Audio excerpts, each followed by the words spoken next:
My mom had me when she was 21. I'd never met my father, even to this day. She had even thought about terminating the pregnancy with me too. You've literally have had encounters with ghosts. You've literally spoken to spirits. You've seen them. You've interacted with them. Wow. Where I grew up there was a huge massacre of Native Americans. Things moving around the house all the time, objects moving around the house, lights flickering on and off. I mean, so much paranormal activity happening. It was normal to me. I went to a house one time and I was like, there's an old lady who passed away right over there.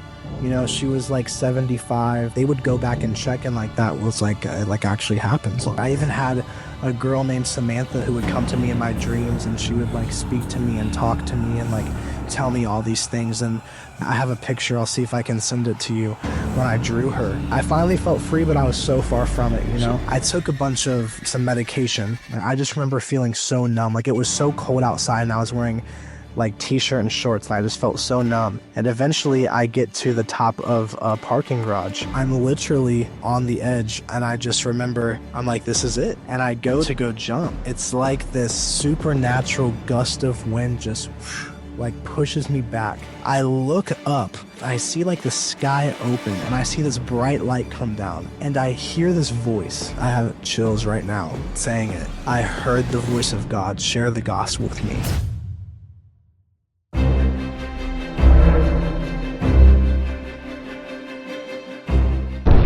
What's going on, that Supernatural Talk podcast family? I'm super excited because this is episode 7 of season 2 of that Supernatural Talk podcast. I know you all have been enjoying the testimonies of the ones that you love the most, the ones that are right here on that Supernatural Talk podcast as hosts and everything like that, the ones who make this podcast possible. But we're missing one. One is still missing. And who would that be? I think I know who it would be. It'd be Keeg's Ice, White Rice, forever nice and always bright. He's going to be sharing his testimony today. Keegan Burkhart, Glory Boy number 3. Is going to be sharing his testimony today. I'm super excited to see what God is going to be saying through him in this testimony. He has a very, very powerful testimony. He comes out of a certain type of, I would say 20% of a certain type of lifestyle. He has a crazy testimony of even his life with his father and things like that, and how he has had to come to know God as his father. But there's a lot of amazing things that are going to be said by him. I do not want to give you all the details, but I am personally excited about this one. And here's what's also exciting. I've said excited so many times. Here's what's also exciting. Wanted to say it one more time for you. Is the host of today's podcast is not going to be me. Remember, we're letting other people host on this podcast now, so that if I am not here, they will be able to continue to host, meaning if I'm in another country or somewhere and I just can't be here, we have other people to keep the podcast going here in Florida. But before we invite this amazing host on, I need you to do me a huge favor. I need you to, first of all, if it's your first time watching this, subscribe and hit the notification bell so you can be notified of every video that we're putting out here, or testimony here at that Supernatural Talk podcast. Like the video so many people can hear these testimonies, and also share because you care and you want your family and friends to see these videos also. So without further ado, I want to introduce you to Glory Boy number 1 himself, the host of today's podcast, Isaiah Hoche Corto Real. Come on down. Whoa, that's what happens? This is how you get here? Wow, that was insane. I don't even know how that happened, but here I am. Hey everyone, it's me, Isaiah. Somehow I'm here and I'm hosting today, episode 7 of that Supernatural Talk podcast. Wow, it's been a journey from the camera to the host seat. This is This is a new era for me. But I need to introduce you to someone less about me and more about who I'm here with. I have a mighty man of God with a supernatural testimony, but really also relatable and very down to earth. And I can't wait for him to share with you guys. You guys know who the guest is? I think you have an idea. The mighty, anointed, blessed, never disappointing Evangelist Keegan Burkhart. Shabbat, man. Amen. Man of God. You made This is amazing. I'm here. Man of God, you make it every Yeah, day. You make it every day. I'm blessed to be with you guys. This is interesting that now I am the guest and not the host. So I'm chilling. I'm excited. It's gonna be great. I can't wait to see how Isaiah's host today. It's gonna be good. Yes, this is a new experience for me also. So give me grace. Hopefully I've received enough impartation and anointing from you and Apostle Daniel to do a good job. Right? Apostle Daniel's got all that grace for you. All of it. All of it I receive. Well, there's some announcements really quick before I hop into it. Become a member of the channel. Every single week, we're putting behind the scenes content exclusively for our members. And if you want to be a part of that, if you want to see what's going on behind the scenes when these cameras are recording but not recording, click the join button. Again, it's also right below. As you can see, there's a little button there that says join. So for all our faithful listeners on our Apple Podcasts, Spotify, and all our other platforms, you can also follow us and become a member on Buzzsprout. That, again, is also in the description. You can become a member there also. So with all that being said, Keegan, I know I live with you. So this is, even though I know, sometimes, right? Even though I know a lot, I still think this is good because there's a lot of stuff you were just telling me that I didn't know. So I'm looking forward to not just, hosting, but also getting to know the deeper things of why, you are the way you are and who you are, the mighty man of God you've become and everything you've gone through. So if you could really quick, I know, sometimes we start off with, our childhood, but before you were even born, there's a story there. I know you told me very lightly that your mother was a famous athlete in Indiana. I know she broke some 3-point records. I love that. Yeah, she broke some 3-point records, but prior, to you being born, she was only about 21 years old, right? Yeah. When she was, given the information that you were going to be born. And there was some battle there. Can you tell me about that? Yeah. I just want for everyone watching this to start off with this, that, my story, first of all, I never thought that I'd be here. Living, being even in the seat, sharing it. So I'm blessed to share it. But, my story is a story of, brokenness, but also redemption and just the beauty of how God can restore something that was broken and make it beautiful. And so this is just things that happen when you come from broken family, specifically when there's sin. And so, yes, I'm a byproduct of sin, but I'm also a byproduct of God's grace. So I just want to share that to start with. But yeah, no, my mom was, from Indiana. We're from cornfields, soybean fields, whatever you want to say. People think Indiana's boring. It kind of is, but it's home for me. So, my mom was a college athlete, played basketball. I really think she could have gone pro. I mean, my mom is an amazing basketball player. Shout out. Break some 3-point records? Yeah, her and my aunt both broke 3-point records, percentage is. I think my aunt still holds the record at her college in Michigan. But yeah, no, my aunt and my mom they still are phenomenal basketball players. Did you get that grace? I think that I have some of the grace, but I think that I definitely will humble myself and say that I'm not as good. I think that I was supposed to be, the D1 athletic person, because both my parents were very good athletes. And so I think I kind of threw them for a loop when I came into the picture, singing and, dancing and playing music and doing all the other stuff that I did on top of that. We're going to get to that. We're going to get to that. But before Keegan came into this world, before you Yeah. came to be, there was battle. There was contention. Can you go into? Yeah. So my mom had me when she was 21. So she was in college, and even now, I was just thinking actually on the plane the other day. I'm 26, and I was like, oh my goodness, like when my mom was my age, she had a 5-year. Like I cannot imagine having a 5-year-old. So even I remember being 21, just where I was at in life. So my mom was 21 in college, and she found out she was pregnant with me actually when she was 7 months pregnant. Some people find that kind of wild. Yeah, she didn't know until she came home for the summer, and like I said, she was pretty far along in the pregnancy, and she found out. And so her and my biological father had actually already been split up for actually a while. Wait. So your mother has now found out that she's pregnant, and there's no father in the picture at this time. Yeah. So my biological father, who was her ex-boyfriend, they were already split up. So I mean, and they had been split up for quite a few months actually.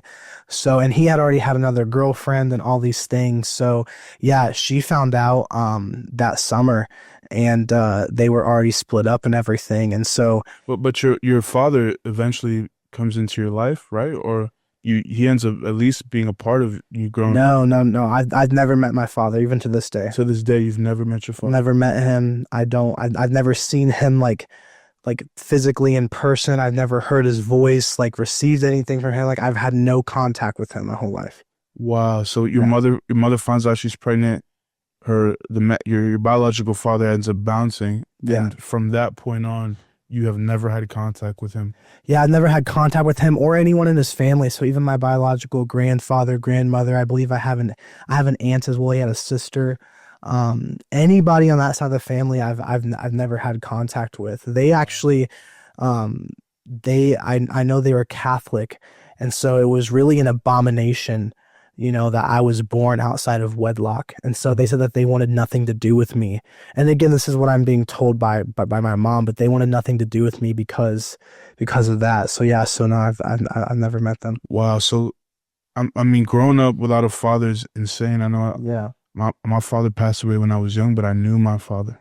Right. So what do you feel like in this process of not knowing your dad? What do you feel like has come from that in your youth? Like, how do you feel like it affected you as a young boy growing up without a father? Yeah. I would say too, like, one thing that I do honor my mom about, she's always been very raw and real and transparent with me. And even, her telling me, as well, one thing that you had talked about the struggles with before I was even born is that she had even thought about terminating the pregnancy with me too. Wow. You told me about this. Yeah. Oh my goodness, please. She wanted to completely terminate the pregnancy. She actually had just gotten accepted into the FBI Academy in Quantico to be a criminal profiler, which was her dream. And so, praise God, she couldn't go along with it. She couldn't follow through with it.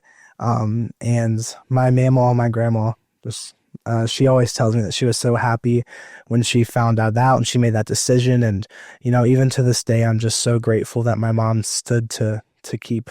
But she just made the decision. She had a dream, didn't she? Yeah, she had a dream. There was a reason why you're here. Yeah. And it was divine. Yeah. Tell us about the dream that your mother had that it literally stopped her in her tracks from terminating the pregnancy. Yeah, I believe, and I'm not 100% sure, but I remember her telling me that she had a dream, and in the dream, the person had told her to keep the baby. So it was like, you can't end this child's life. Like, you have to keep this baby.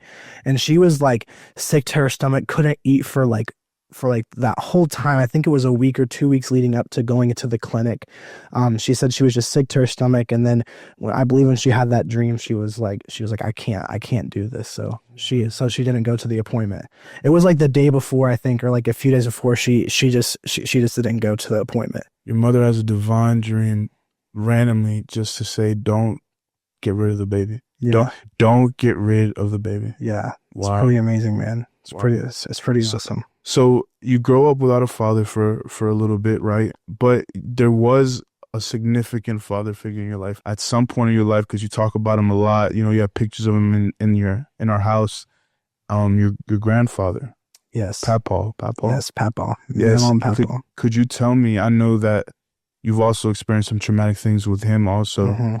Could you tell me how he filled that gap in as a father, and what ends up happening, the day that you guys, departed your ways? Yeah, so I would say that definitely a huge father figure in my life was my papa, my grandpa. I call him Papa. Um, he really impacted my life. I also want to shout out as well my stepdad as well, which I'll talk about later, but he's also a huge impact in my life too. But yeah, no, growing up, lived with my grandparents. So I would live with my grandparents till I was like 5 years old until my mom met my stepdad actually. So grew up with them, lived with them. My grandma is actually the one, Mamaw, shout out Mamaw, I love you so much. She's the one that actually took maternity leave with me when I was first born, so my mom could still go to school. So my mom had me, and then she went right back to school. I think she was home for like for like a week or so, but yeah, she had to go back to school. So your grandparents were raising you for a majority of the time? Yes. So yeah, my grandparents would drive up to her school to go and see her. She'd come every weekend. She'd come and see me. So I still saw her. She just wasn't with me full time, because she was finishing out her school. She had me in October, so she still had a whole, her whole senior year. So but yeah, there's a very, and the viewers, I know there's many viewers that would agree with me that there is a thing that happens to children when in their very young forming years, their parents aren't around as much. Because I know, for example, my own brother has an interesting relationship with my mom, and that was because my mom was never around him when he was growing up, because she was working like literally in another country. yeah. So I know you're saying you saw her every weekend, right? But I believe even then there was still something going on, even in your growing, with your mother not being so like constantly in your life. Yeah, it's funny. I have a newspaper clip, and I'm gonna see maybe if you can insert it in here.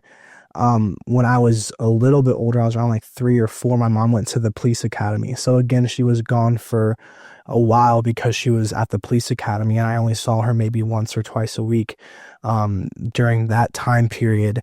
And there's a part in the newspaper clip where I say that like I wish my mom was home more. Like I wish that like, I could see my mom. There was something like that. I remember my mom telling me, she was like, I wept during when I read it because, it's so heartbreaking.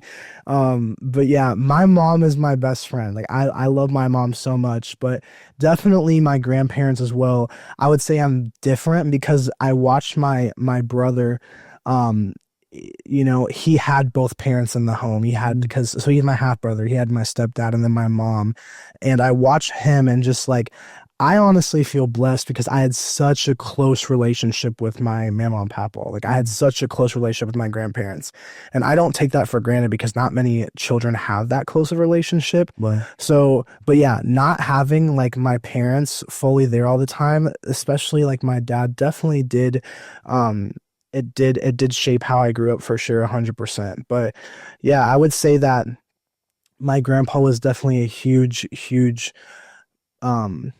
male figure in my life, but he was a grandpa. He wasn't like a dad, So I feel like there's a difference between having like that dad and then having, a grandpa or like a male figure in your life. In that forming time, do you feel like you had a father figure at all? Sorry, I don't want to get emotional, but you get emotional on that Supernatural Talk podcast. No, it happens here. He really was. He was really a provider, and he made sure that. I mean, he even had a hard time. He had so many things that happened. I mean, he had so many surgeries, and just like fractured his femur. Like there were a lot of things that he went through in life. But like even just like I remember like he would even like take his chair out to like the driveway, and he would like sit down and like still like play catch with me. Even though he had a hard time standing, and like I can't even imagine, like he was probably in pain a lot of the times, but like he still would like he would still like play catch with me. He would still, my grandparents went to every single sporting event that I had. It didn't matter what it was. My grandma even one time like broke her wrist, and before going to the hospital, like came and watched my baseball game. Like, and my parents too, my mom, my stepdad, like, they came to everything. So, The You know, dedication was real. yeah, yeah. So like it's not that I lacked anything, and that's what I want people to know that are watching this. It's not that I was in lack, but I think it's important to know that the enemy, the devil, wants to take out fathers. He wants to take out the man of the home. He wants to take out, you know, that aspect, because that's a key. That's a key. A lot of things that I've seen in life, and even that I've gone through to this day, a lot of that stems from the absence of a father. And so I think it's important for people to know, and maybe people are watching this and they have never met their father's been absent, that it's important to know that it's not easy and it's difficult. So to answer your question, it does shape how you grow up. It does change, because for me, my mom was, you know, in a sense, a mother and a father. You know, she played both roles for me. Yeah, she played both roles. When I was 5, my mom had just gone out to the police department, and we had just moved out of my grandparents' house. She was on a run, and she met my stepdad. He was a firefighter in the town that we lived in, and she was a police officer, so they met. And the next thing I know, you know, he's coming over and he's mowing our lawn, and you know, he's doing all this stuff. And then the next thing I know, I'm going over there and having, you know, sleepovers at his place, and then, you know, we move in. And so and then they get married and all this stuff. I remember it happened really, really fast. And as well, then my brother came along. So you did. So your stepdad kind of stepped in that realm. Yeah, 100%. Okay. I think, you know, it's, and anybody watching this, and I can't even say, I just know from a stepchild perspective, with the stepchild and a step parent, it's not the same. It's not the same as like a biological parent and child. It's just not. And there was definitely, I remember being so excited that it's like, now I finally have a dad. Like, I finally have a dad. I was so excited about it. But again, with that, it's still not, I won't say it's still the same, but my stepdad stepped in and he took me on. You know, Wow. By marrying my mom, he chose to take me on, he didn't have any children. You know, he didn't want to have children. He was very successful in his career and, you know, traveling, doing so many things. And so I honor him, to this day, and, you know, praise the Lord has done an amazing work in our relationship.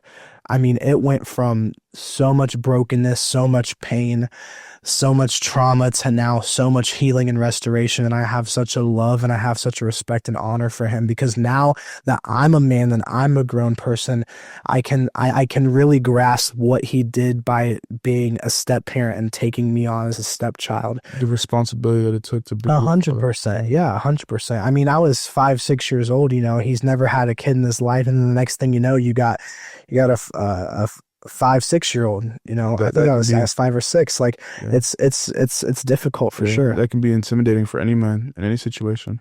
I don't want to get away from your grandfather, only because something very significant happened in that period of time of your life. Could you talk to us? And I know this is a sensitive topic, but could you talk to us about the day that you know, your relationship with your grandfather changed forever? Yeah. So long story short, when I was in 7th grade, I was always spending the night at my grandparents' house, like all the time. We were always, you know, going over there and I spent like almost every weekend with them. And so that night after school, we went to go have dinner because my dad was at the fire station. And when I say dad, it's my stepdad, but you guys know I call my stepdad dad. So my dad was at the fire station, and we went to go have dinner with them. And I remember for some reason that night, I begged my mom. I was like, Mom, can we please spend the night at my mom and papa's house, please? Me and my brother. Have this feeling to just... Yes, I remember I had this feeling at dinner. I was like, I had to go spend the night with them. Now, the rule was Mom was not allowed to be at home by herself when Dad was at the fire station. So like normally that's like a no-go. And like I knew that too. But for some reason that night, I was like, please, please, like, I want to go, like, I want to spend the night with them. So she eventually says yes. My brother and I go spend the night. It's like any other night, Um, but that morning, I woke up to just like bloody screaming, like screaming. My grandma screaming. I mean, I still remember it perfectly to this day, every single thing that happened. She's screaming my papa's name, like screaming his name. And my brother comes running into the room, and he was like 7 at that time, I think. Yeah, he's around that age, like Hope's age. He's around Hope's age. He's like, You're like crying. 13. You're like 13. Yeah, I was about to turn 13. So this was September 2011. I'm about to turn 13. So I'm 12. But he's like, Papples, he's not breathing. And he's like, we have to stay in the room. And so very shortly, the firefighters came. One of them came down to the room, and I looked at him in the eye, and I was like, is my Papal okay? Like, is he going to be okay? And he looked at me, and he was like, I'm so sorry, but he's gone. He's passed away. And that moment, I still remember it. It's like my world ended. I don't know how to describe it, but it was like, I remember just screaming, crying. Like, I just remember that feeling. Like, I don't even know how to describe it. It was like my world ended. It's like I didn't know, it was like I didn't know what reality was in that moment. And so that happens. Eventually my mom and my dad show up. And I remember I walk down the hallway, and, the medics are there, all this stuff. And I just see him, and he's sitting in his chair. He had his chair.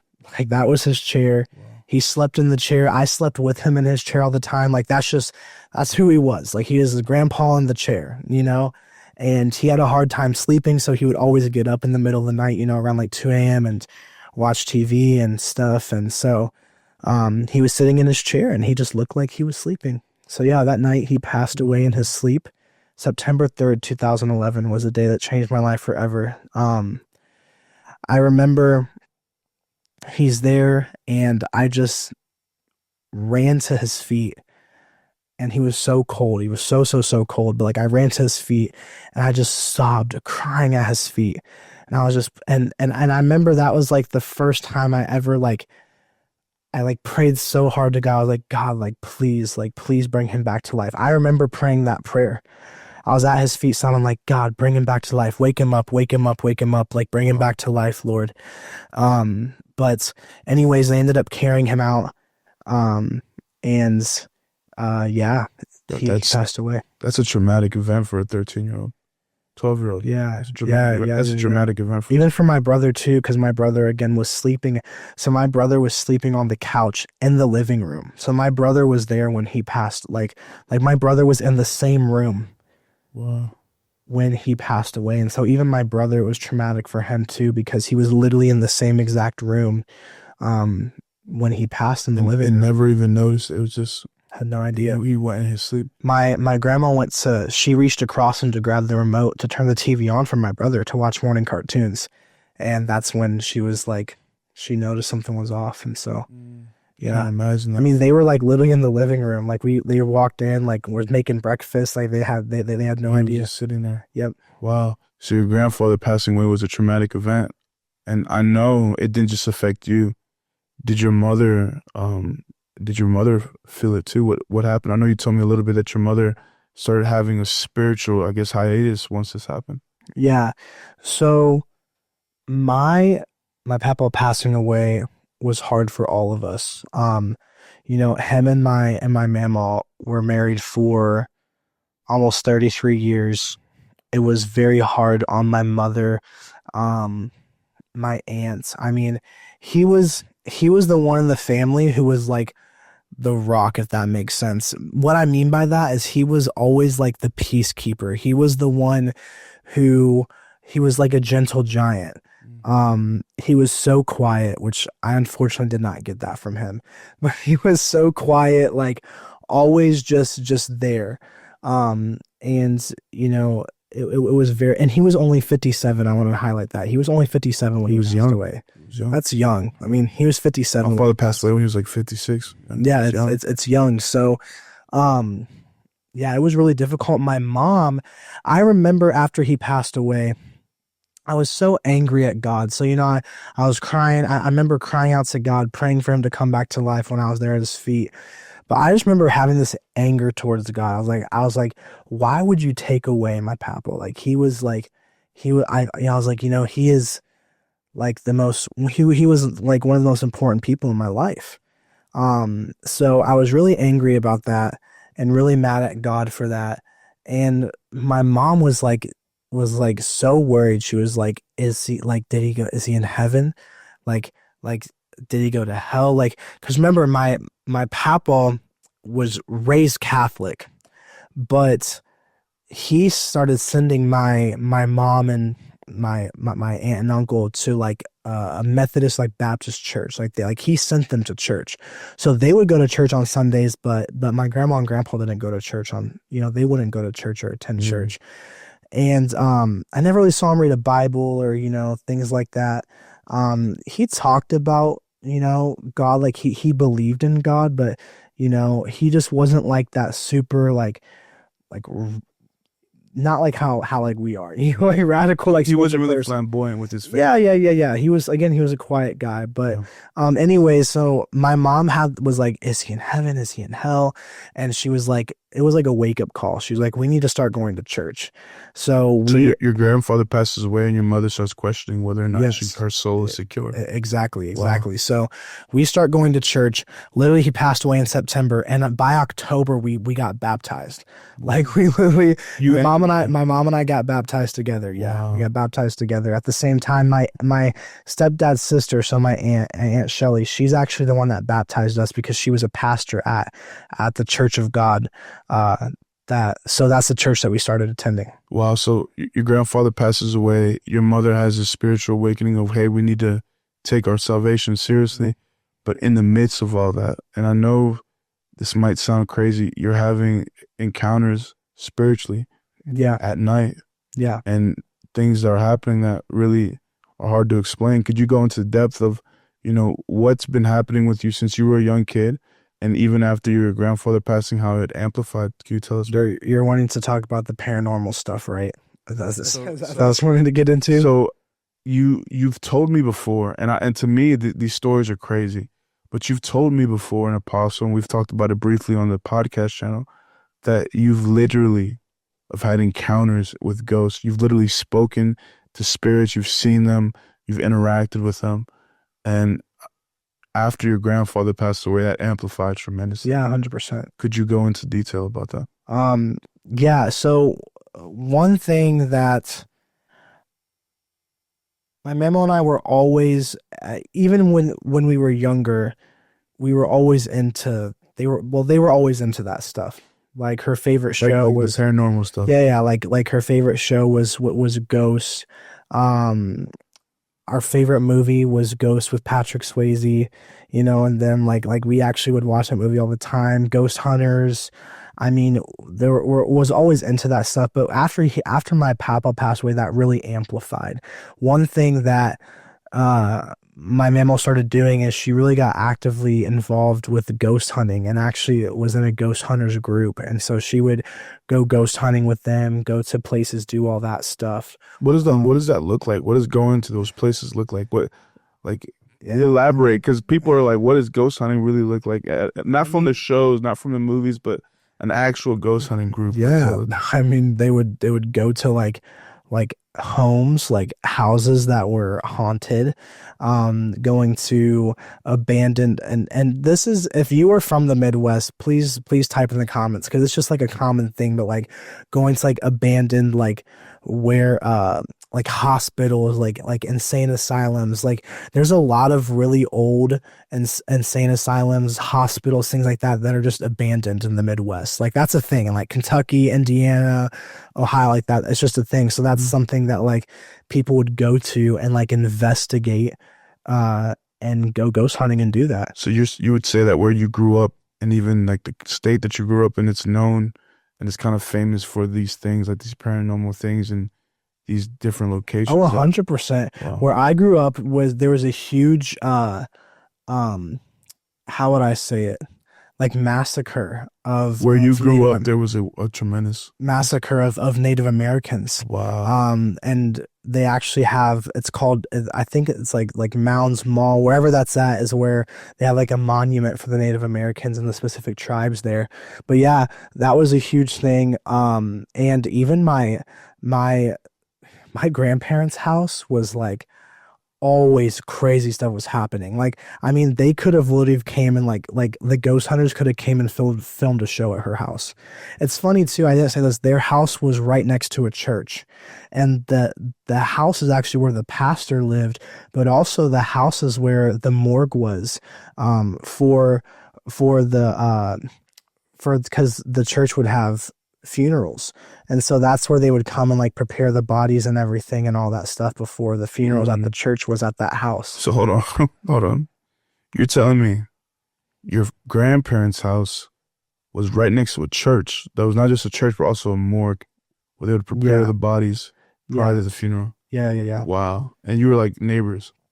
Yeah, literally. I mean, the church and the house are like right next to each other. So walk me through these moments, these supernatural moments that are personally happening to you, because I myself still like am mind blown to these stories. So could you, in detail, man of God, I know it's crazy, I know we're on a podcast channel about, you know, Jesus and stuff, but this stuff is real and it happens. And you were a little kid, so like who's telling you these things, who's showing you these things? Like it's not like you got this from somewhere, right? So could you tell us, like, give me one instance of what happened at a young age with these encounters? Ever since I was little, there were supernatural encounters. Even coming home from daycare, being 2 years old, when I, first started really talking and all that stuff, I would bring home the grandmother. And, I brought the grandmother home from daycare and we would go to my room and play. What do you mean? Who's the grandmother? So it's funny because my mama got a picture of her mom and she passed away in like the 80s. And was like, is this the grandmother? I was like, yeah, that's her. And I'll like point to the picture, like, yeah, that's the grandmother. So, just like weird things like that. Playing, but like I would literally be in my room alone as like a little child, like playing with play with the stuff.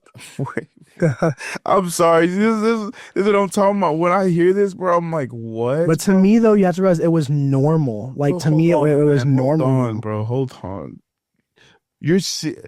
Are you seeing these things? Are you seeing them? Yeah. You're talking to them? Yeah. Regular voiced people.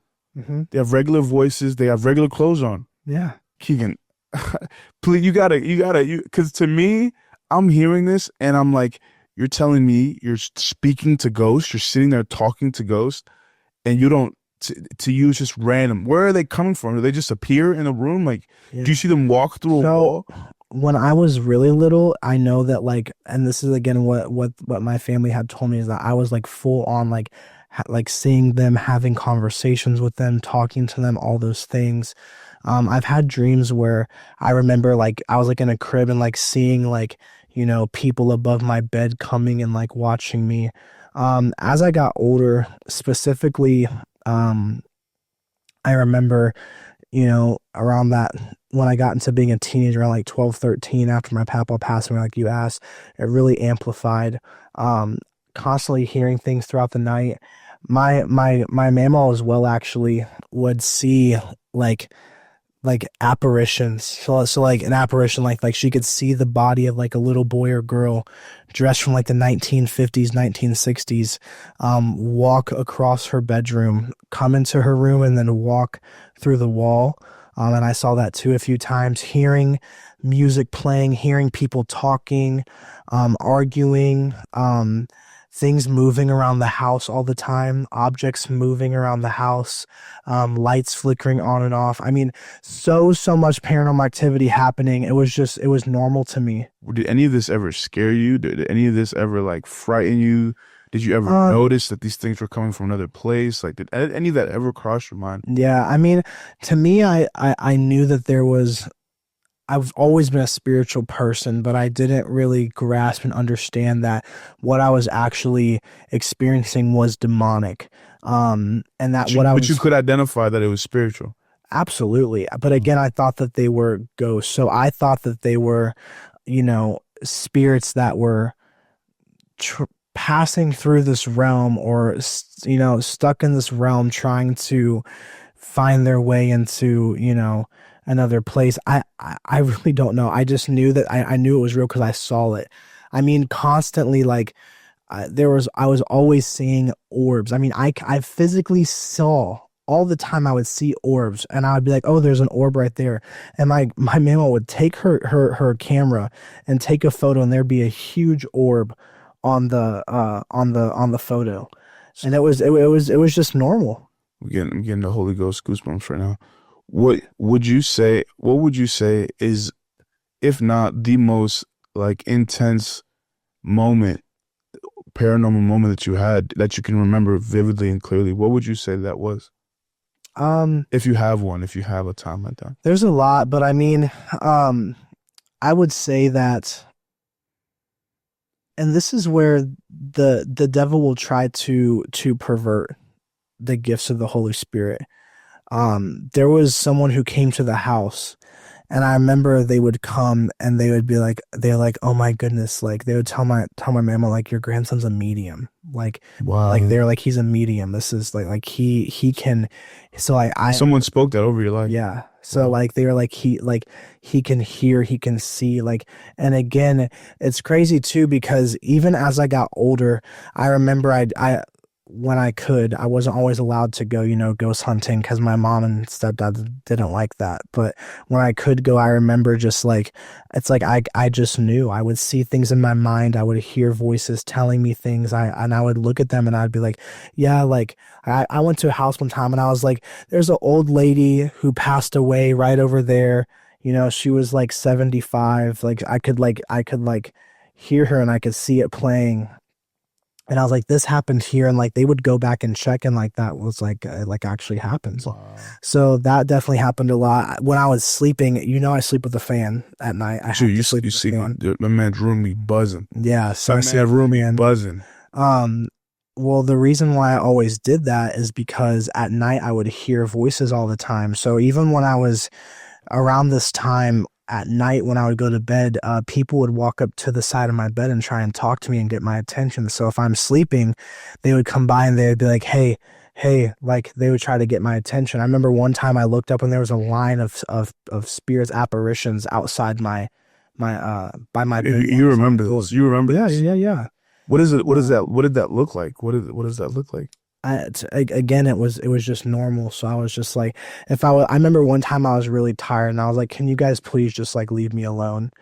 Wow, it's crazy. I think I'll put in a picture here. I even had a girl named Samantha who would come to me in my dreams, and she would like speak to me and talk to me and like tell me all these things. And somebody told me that she was like my spirit guide or whatever. So like, and I remember I have a picture. I'll see if I can send it to you when I drew her, and I had all that stuff. So wow. Yeah, my friends tried to play a trick on me, and they tried to hide, and they were like, because like they didn't believe me that I was doing this stuff, and this is when I was like 17, 18 years old. Whoa, my friend's house. You're like older. Yeah, I was older. Wow.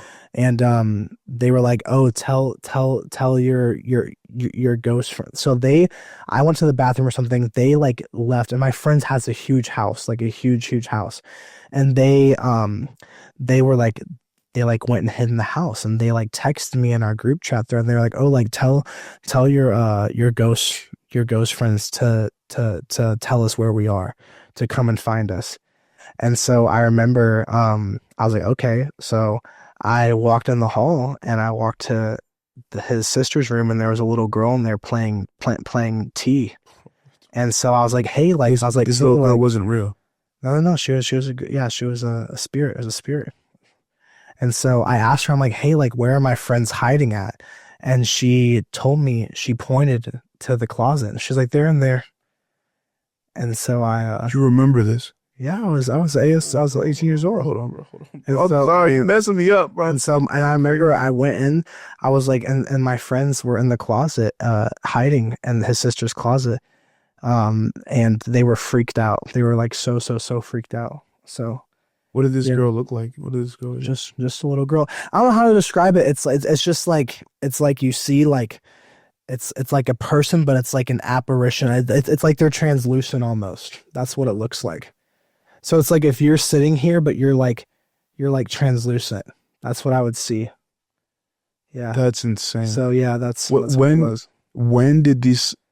Because you don't see them now, right? You don't see this type. You don't see ghosts Mm. now. When did this like stop? When did this stop? Yeah. So, which I think we're gonna get to is like when I met Jesus. So right after I met Jesus is When when it stopped? I was like, okay, like this is bad. Like I know that, like I was like, I don't want this. And I tried, and I literally prayed. I was like, I don't want to see this stuff anymore. And I remember praying, after I had that encounter, I knew it was bad. So I was like, prayed that like that would be shut off. Okay, so before we get there, you see these spirits. This is a whole experience. This is crazy. You have the supernatural realm opened up to you. You've been through all these things, all these traumatic events, but yet, you're still kind of living in the world. You're still kind of Yeah. doing your own thing. I know you got injured in high school. You had all those things happening.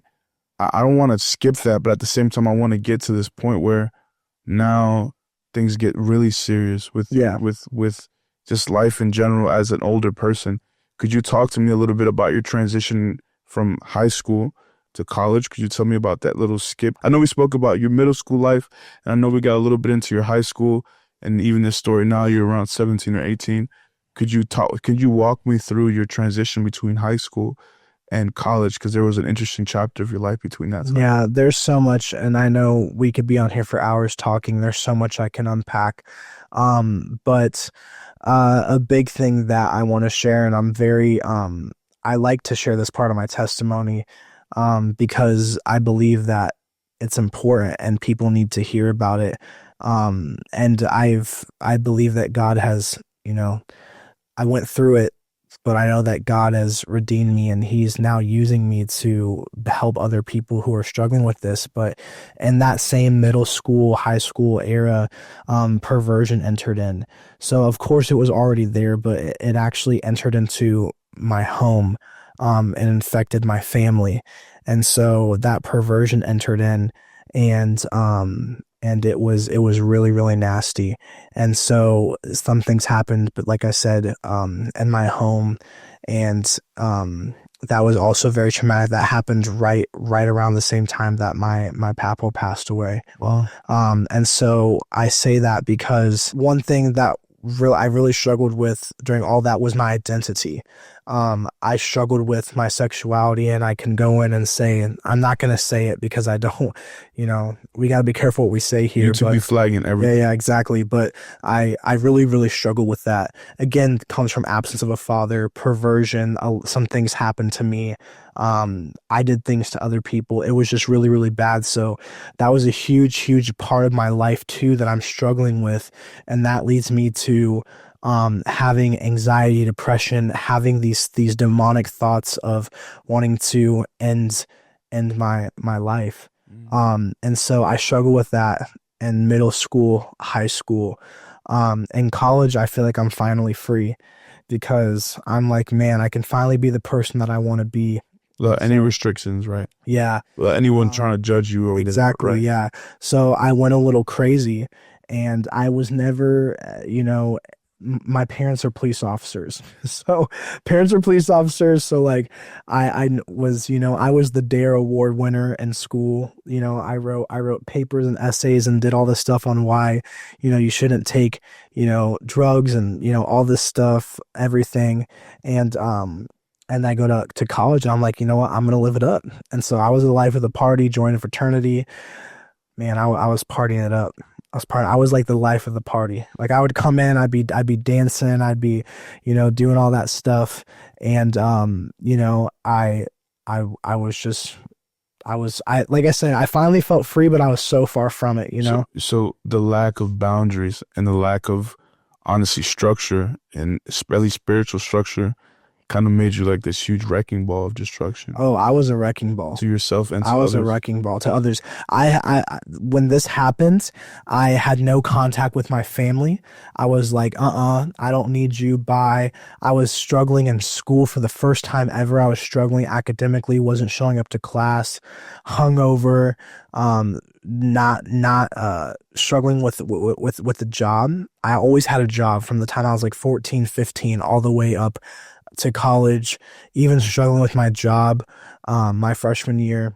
And so, yeah, so many things, but yeah, that was a crazy time in my life for sure. So just, I know we kind of went over it, but we didn't speak too much into it. You joined a fraternity in college, and that was a whole thing in and of itself. Yes. That was Fraternities are bad. Fraternities are demonic. Do not join a fraternity. I didn't join just one fraternity. I ended up doing 2 fraternities because I got kicked out of the first one for something crazy that didn't even do, but it's fine. So God works things out anyways, but yeah, so it's crazy. there was a point in time where, you feel like you're hit rock bottom. You feel like you're literally at the bottom. You're separated from your family. School's not going in the direction it needs to be going. Your job situation is out of whack, and Everything's a mess. Everything's a mess. Everything, your heart, soul, mind, and emotions, everything, your living situation, everything. There is a time that you kind of want to just leave this place. Yeah. Could you talk to us about that process? What happened where you just decided you didn't want to be here anymore? Yeah. So with that, I had always had, I don't want to say always, but again, I was successful from the world's point of view and doing all these things in school and stuff, socialite, everything. But on the inside, I was tormented and I was struggling so bad. And so even after my papa had passed away, I was wanting to end my life. So even from that point, I would think of ways that I could end my life. You've had these thoughts since you were young. Yeah, since I was 12 years old. Even wrote a letter, to that. It's crazy. I wrote a letter, and because I was going to do it, and I wrote a letter at school that day to my parents. And for some reason, I left home to go ride my bike or something just to like get out of the house. And my parents found that letter. And so like that was a whole thing. So there was something that I struggled with, like I said, from that moment, from when I was 12 all the way up to now I was 18 or just turned 19 years old in my freshman year of college. So yeah, I remember the night like it was yesterday. Had no contact with the family, at an all-time low. Nothing was working for me. I thought that, being, partying would make me feel better. I thought that being in college would make me feel better. Getting away from my family, I thought that would make me feel better. But it's like I remember there was this void in my heart that I could not fill. Like I felt empty. Like even like after a great night out, I wake up and I feel empty, even after, just doing whatever I wanted to do. It's like I was still empty, and I was like, nothing's working. Like nothing is working that I'm trying. I've tried to be the best at everything that I could do. I tried everything. I tried to be the best at sports. I tried to be the best at, theater, acting. I tried to be the best at school, all these different things, right? I try to be the best in my fraternity. Like I'm still here, right? Alone and don't got nothing to show. So yeah, I was like, you know what? I'm going to end it. And I remember I took a bunch of, I have to be careful what I say. I took a bunch of some medication that my roommate or somebody had. I just remember I took a bunch, as much as what I could. And I remember, I'm walking from my dorm room, and I just start walking, and I feel like a zombie. I feel so numb. Like I just remember feeling so numb. Like it was so cold outside, and I was wearing like t-shirt and shorts, and I just felt so numb. And eventually I get to the top of a parking garage. And I remember I called my grandma. For some reason, I called my grandma, and I told her, I was like, because she was the one person I was still kind of in contact with a little bit, because she was always texting me, calling me. And I remember I called her and I was like, I just want you to know that I love you so much and thank you for everything that you did for me. I remember I called her and she's like, oh, like, I love you, you know, blah, blah. And I hang up the phone and I'm walking to the edge of the top of like the parking garage, you know, like I'm walking to the edge, and I'm like looking down, and it's like a pretty tall parking garage, by the way. Like I was like, it would not have been good for me. But anyways, I'm like at the top, and I'm literally like on the edge, and I am like, I just remember, I'm like, this is it. And I remember I was so scared to go to hell. Like I was like, I just remember praying. I was at the edge, and I was like, God, like, I was like, I'm sorry. Like you know, I got to do this. Have mercy on me. And I go to jump, and it's like this supernatural gust of wind just like pushes me back. It's like I fall. It's like I was going forward, but then all of a sudden I'm falling back. And I'm falling back, and it's like this presence took over me. I can't even begin to describe it. I fall down to my knees. I look up in the clouds, and it's like I see like the sky open, and I see this bright light come down, and I hear this voice. And it was like I was so terrified and I was so scared, but it was like loving at the same time. And it's like I felt like this person like hugging me from behind, and I felt just like something I never felt for the first time in my life. And I heard this voice again. It was like thunder, but it was like so peaceful and like just like loving at the same time. And it spoke to me, and it was like, Keegan, it was like, don't you know that I'm your father? It's like, don't you know that I'm your father? I said, the voice said, don't you know that I love you? Don't you know that I sent my son Jesus to die on the cross for you? And I remember he spoke the gospel to me, and he said, you don't have to keep trying, my son. You don't have to keep working. He said, Jesus did it all on the cross for you. This is all happening on top of the parking garage. Yeah, man. Yeah. Wow. I'm like weeping. I am sobbing. I'm on my knees sobbing. I have chills right now saying it.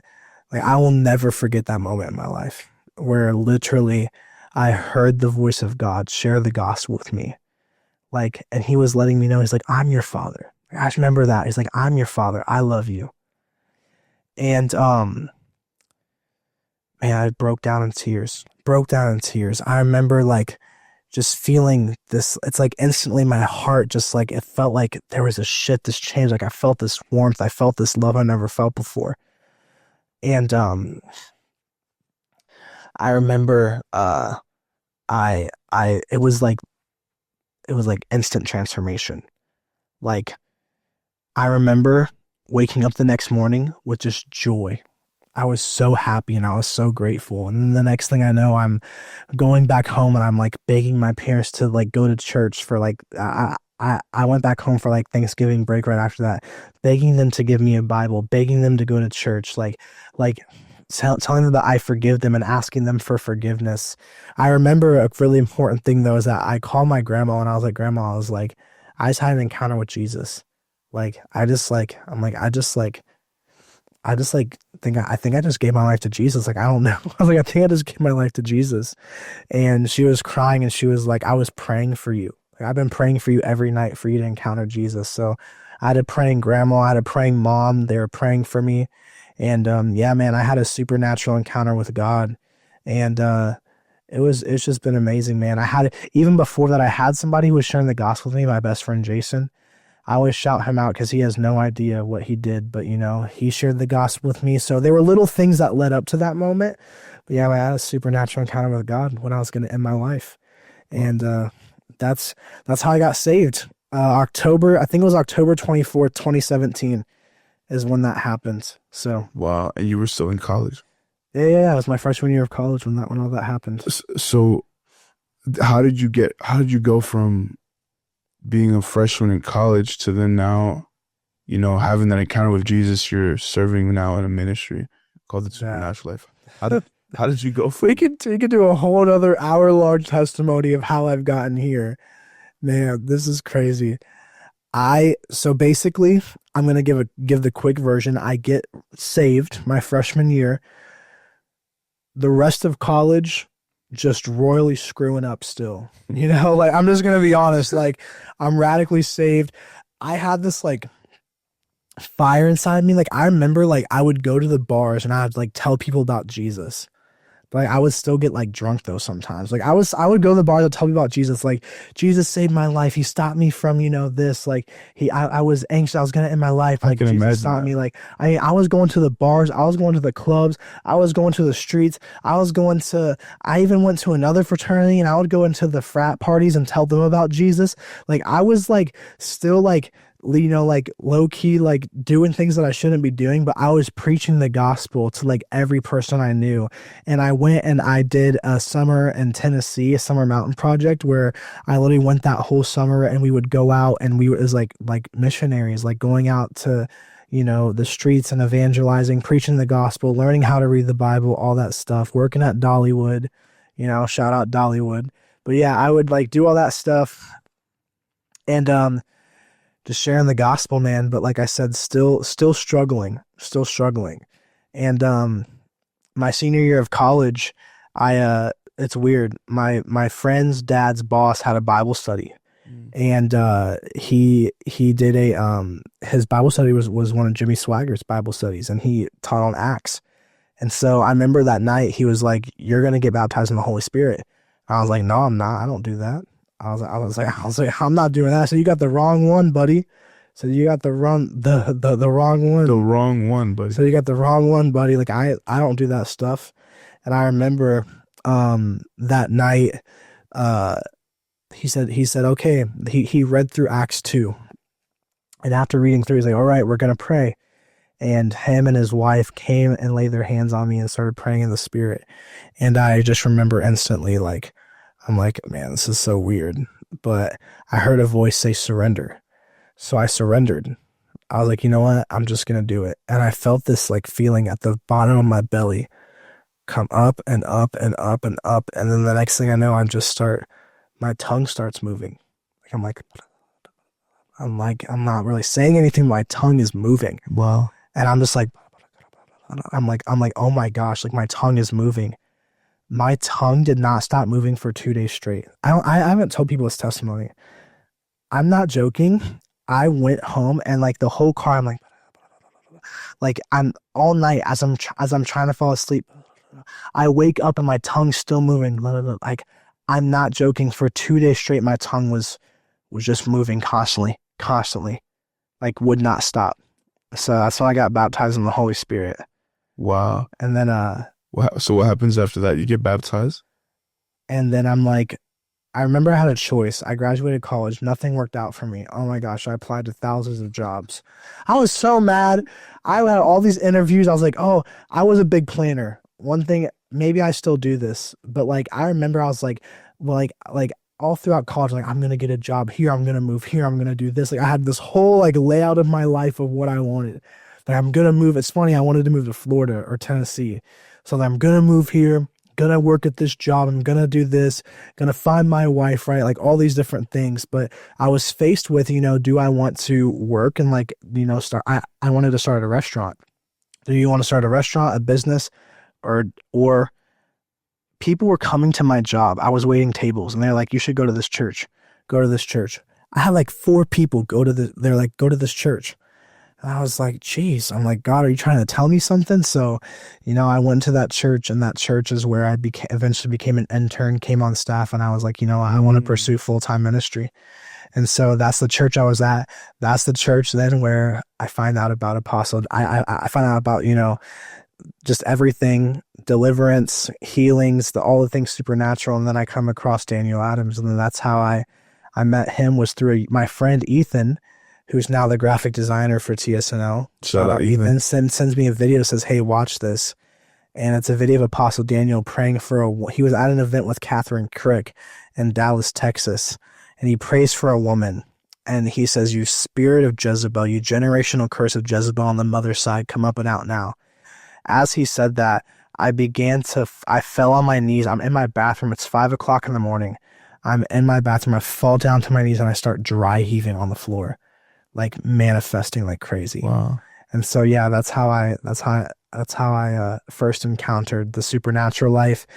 He came to Illinois, the smallest town in Illinois, which is next to Indiana. Like, I still don't know why he came there. It was like a meeting of like 200 people, maybe max.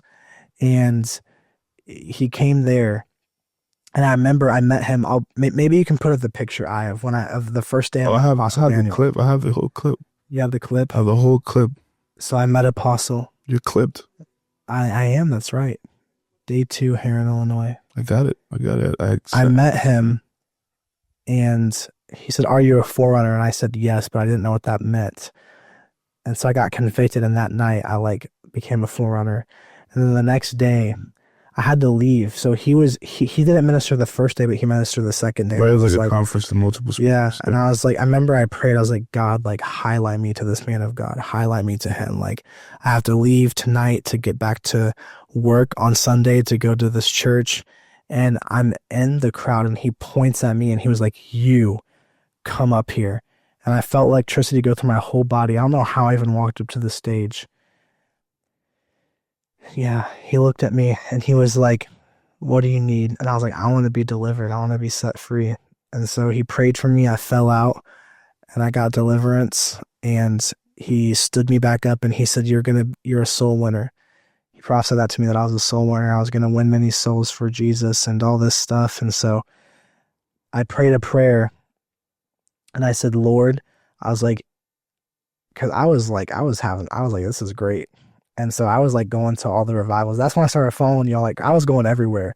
I would literally get in my car. I'd sleep in my car. I would like go to events, sleep in my car because I had no money.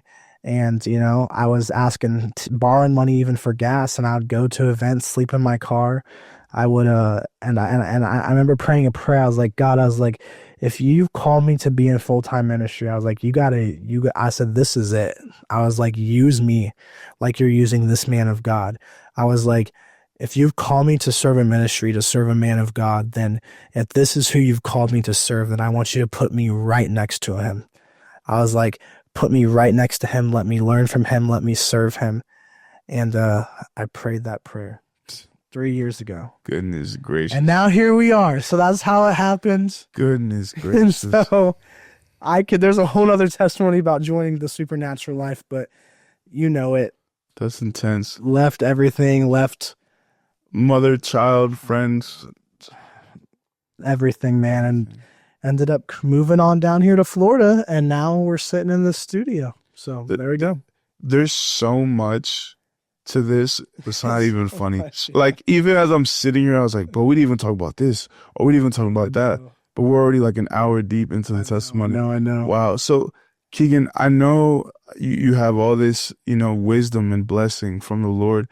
Is there anything that you'd like to say before we close that we would sum up, what God's done, or maybe what the Lord's put on your heart to even say now? There's so much. Man, I would just say this is that there's so much I could say, man. There's so much I could say. If anybody on here, if you relate to any part of this testimony, I pray that it blesses you. And I pray that you are able to fully experience everything that God has for you. And I just want you to know that, man, God loves you so much. He loves you so, so, so much. And obedience is greater than sacrifice. Continue to be obedient and serve the Lord. Maybe you're watching this, you don't know Jesus. I just dare you to just call on his name and see what happens.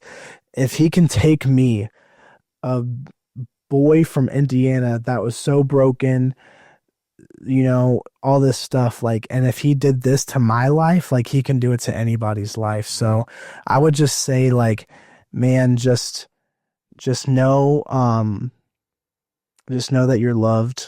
There's so many things. I'm honestly at a loss for words, but God is good. God is good. He grants you the desires of your heart.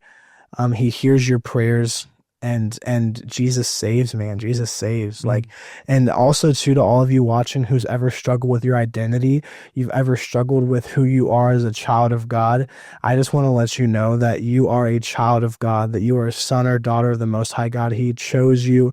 He's called you. He's anointed you for a time such as this. He's made you the man or woman that you've been called to be. And just anything that's told you that you're not that, like, that's a lie from the enemy. Anything that's told you that you should, end it all, that you shouldn't be here anymore, that's a lie from the enemy. Continue to live your life for Jesus, and don't be selfish, man. Like, know that there's souls that are waiting on you. They're waiting on your yes, on your obedience, and just know that it is demonic. It is demonic to have those thoughts. It's intrusive thoughts. It's lies of the enemy. Man is called to be with woman, woman to be called with man. And so I just want to encourage you, get deliverance, get set free, and don't allow that unclean spirit to rule your life. So, Wow. So many more things I could say, but that's all I got. Wow. From a broken, battered childhood to battling your identity, battling your sexuality, from encountering ghosts and even almost taking your own life, you have come full circle, man of God. And glory to Jesus. I'm honored to be able to host you, bro. I'm honored to be able to be the one that asks you these questions, that sits down here and like really dissects your life. And as I'm speaking to you, I'm like, wow, there's so much more detail. Like, there's so much more information, like, that we didn't even touch on. But maybe that could be for another part. Maybe that'd be an extension, even behind the scenes, But thank you, man of God. And thank you for everyone here that's watched, that's been a part of this mighty, amazing testimony. I can't believe that I'm here with him and hearing all that. And he's here now. Like, I'm seeing him now, mind blown to everything he's gone through, to the man he's become. But I want to invite everyone who hasn't already to, again, subscribe, like, and share this video, to become a part of this family that's growing fast, become a part of this movement, this powerful move of God. We're not just interviewing people just to interview people, but we're actually allowing people to bring what God has done to them to you. We're literally bringing their life to you in a silver platter. We want you to enjoy. And if you haven't already, become a member of the channel, where we put behind the scenes content that you don't want to miss. And for our faithful listeners on Apple Podcasts, Spotify, and our other platforms, don't forget to support us on Buzzsprout. You see that link in the description. That's where you can become a member also and support us there. But again, this testimony has touched my heart. I believe it's touched yours. Let us know in the comments what you think. Let us know what was the highlight to you, what resonated with you the most, and let us know what you want to hear in the future. Also, who you want us to interview. It could be a famous person. It could be a famous man or woman of God, anybody. It could be a celebrity. Let us know who you want us to interview and who else you want to see here on that Supernatural Talk podcast. So that's it for episode 7, and we look forward to seeing you on episode 8.